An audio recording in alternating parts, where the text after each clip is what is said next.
Pemirsa, Menteri Kebudayaan Fadlizon mengungkapkan rencananya untuk membuat Omnibus Law Kebudayaan atau kumpulan aturan hukum mengenai kebudayaan. Wacana tersebut disampaikan dalam pidatonya saat serah terima jabatan Menteri di Jakarta. Kementerian Pendidikan, Kebudayaan, Riset, dan Teknologi di era Presiden Prabowo Subianto dibagi menjadi 3 kementerian. 3 kementerian tersebut yakni bidang pendidikan dasar, pendidikan tinggi, dan riset dan kebudayaan.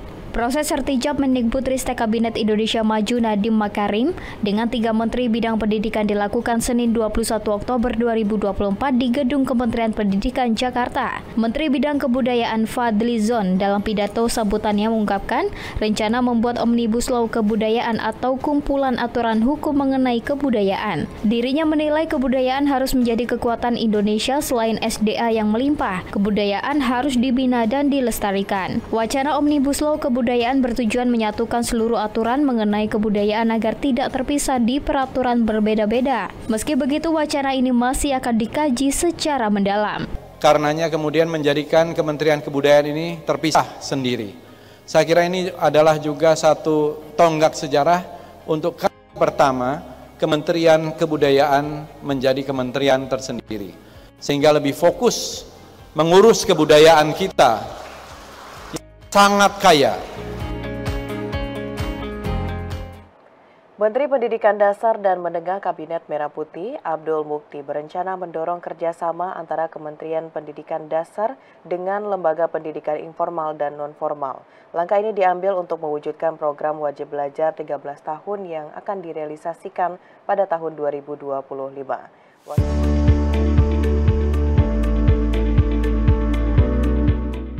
Wajib belajar 13 tahun menjadi komitmen Menteri Pendidikan Dasar dan Menengah atau Mendikdesmen, Profesor Dr. Abdul Mukti, dalam pernyataannya dengan para awak media selepas sertijab dengan Menteri Pendidikan Nadiem Makarim. Dalam pernyataannya, Abdul Mukti menyatakan wajib belajar 13 tahun bertujuan meningkatkan kualitas sumber daya manusia melalui pendidikan anak usia dini atau PAUD. Mendikdesmen menilai pendidikan prasekolah di banyak negara maju merupakan hal krusial sehingga pendidikan prasekolah harus menjadi fondasi pendidikan di Indonesia. Jadi 13 tahunnya bukan menjadi kelas 13, tetapi prasekolah itu akan menjadi perhatian dan itu juga yang memang menjadi fondasi untuk pendidikan di tanah air kita ini. Di banyak negara maju, pendidikan prasekolah itu sangat penting, tapi harus kita pahami bahwa pendidikan prasekolah itu tidak semuanya harus diselenggarakan di sekolah formal.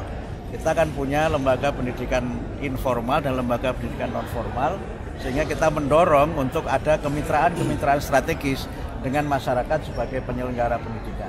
Abdul Mukti menilai berbagai program yang diluncurkan pemerintah tidak akan berhasil bila tidak didukung masyarakat, sehingga perlu adanya partisipasi dan aspirasi masyarakat dan semangat gotong royong dalam program-program pendidikan pemerintah.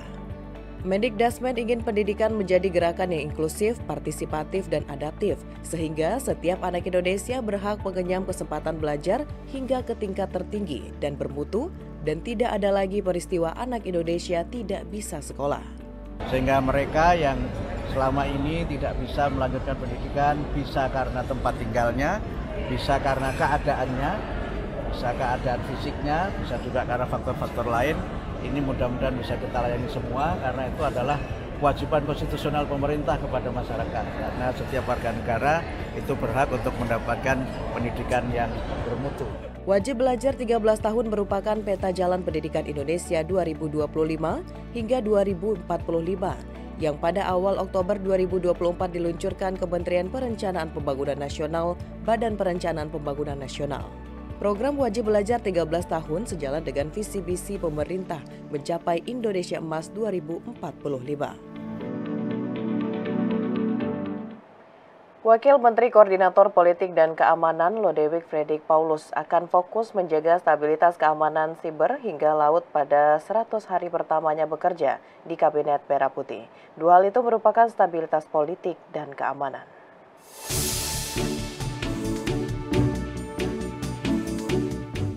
Wakil Menteri Koordinator Bidang Politik dan Keamanan Lodewijk Fredrik Paulus mengatakan pihaknya akan fokus mendukung program 100 hari Presiden Prabowo Subianto dan Wakil Presiden Gibran Raka Buming Raka. Pihaknya akan fokus pada urusan stabilitas politik dan keamanan. Di bidang stabilitas politik, Lodewijk akan fokus pada keamanan cyber yang akan disinergikan dengan otoritas terkait. Sementara terkait keamanan, Kemenko Polkam akan berfokus dalam menjaga sumber daya laut tanah air serta sistem pertahanan termasuk di Ibu Kota Nusantara. Terkait keamanan laut, pihaknya akan bekerjasama dengan berbagai pihak seperti Badan Keamanan Laut dalam mengamankan potensi laut dari aksi pencurian sumber daya alam. 100 hari pertama ini kita harus menjaga stabilitas politik. Kemudian stabilitas keamanan termasuk masalah pertahanan tentunya. Nah, apa yang kami rencanakan mungkin kita tahu belakang ini terkait dengan cyber. Nah, cyber ini kita juga akan sinergikan karena banyak badan yang bermain di situ, ya. Nah, kalau mereka bersinergi tentunya makin bagus. Pemirsa, Menteri Pendidikan Tinggi, Sains dan Teknologi Satrio Sumantri Brojonegoro memastikan akan tetap melanjutkan program Kampus Merdeka dengan perbaikan berjalan. Kelanjutan program Kampus Merdeka dimaksud agar tidak ada stagnasi dalam keberlangsungan dunia pendidikan tinggi. Ia juga menyiapkan metode baru pembelajaran di perguruan tinggi agar anak Indonesia memiliki kemampuan berpikir kritis. Presiden Prabowo Subianto baru saja melantik 48 menteri dan 56 wakil menteri Kabinet Merah Putih pada Senin 21 Oktober 2024. Dalam Kabinet Merah Putih, Presiden Prabowo merubah nomenklatur Kementerian Pendidikan, Kebudayaan, Riset, dan Teknologi menjadi 3 kementerian, salah satunya Kementerian Pendidikan Tinggi, Sains, dan Teknologi. Kementerian Dikti Saintek dinakodai oleh Menteri Satrio Sumantri Brojonegoro dan 2 wakil menterinya Fauzan dan Stella Christy. Dalam pidato pembukaan di Sertijab Menteri Pendidikan, Satrio mengatakan akan menyiapkan metode baru pembelajaran di perguruan tinggi. Metode baru ini akan mendorong para mahasiswa memiliki kemampuan berpikir kritis dan siap menghadapi dunia kerja. Di kesempatan yang sama, Satrio Brojonegoro juga memastikan akan melanjutkan program kerja yang telah dikerjakan Menteri Nadiem Makarim. Keberlanjutan dilakukan agar tidak ada stagnasi dalam berlangsungnya dunia pendidikan tinggi. Meski begitu, akan ada perbaikan yang perlu dilakukan dari program-program yang telah berjalan agar program kerja semakin baik dan memberikan manfaat.